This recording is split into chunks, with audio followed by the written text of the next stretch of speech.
किस्त 22 और 23 में कहानी एक इंतहाई जज्बाती और संजीदा मोड़ अख्तियार कर लेती है, जहां मोहब्बत, नफरत, गलत फहमियां और कुर्बानी सब एक साथ सामने आते हैं। आयला और एहतिशाम शामी की मोहब्बत पहले ही खानदानी दुश्मनी की वजह से मुश्किलात का शिकार थी, मगर अब हालात मजीद खराब हो जाते हैं। आयला एक नर्म दिल और सच्ची मोहब्बत करने वाली लड़की है जो हर हाल में अपने रिश्ते को बचाने की कोशिश करती है।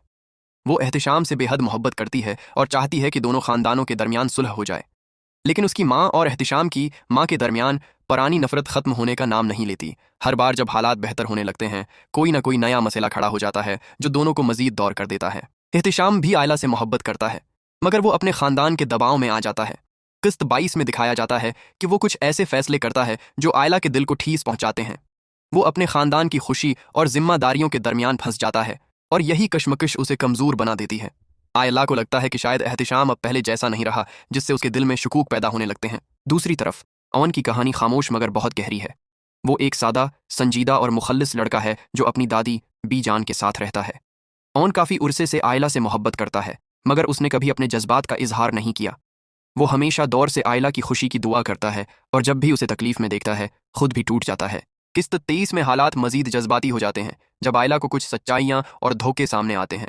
खानदान के कुछ अफराद की साजिशें और गलत फहमियाँ उसके जहन को उलझा देती हैं। वो खुद को अकेला महसूस करने लगती है, क्योंकि न तो एहतिशाम उसका साथ दे पा रहा होता है और न ही घर वाले उसकी बात समझ रहे होते हैं। ऐसे वक्त में अवन खामोशी से आयला के करीब आता है। वो उसे सहारा देता है, उसकी बात सुनता है और बगैर किसी लालच के उसकी मदद करता है।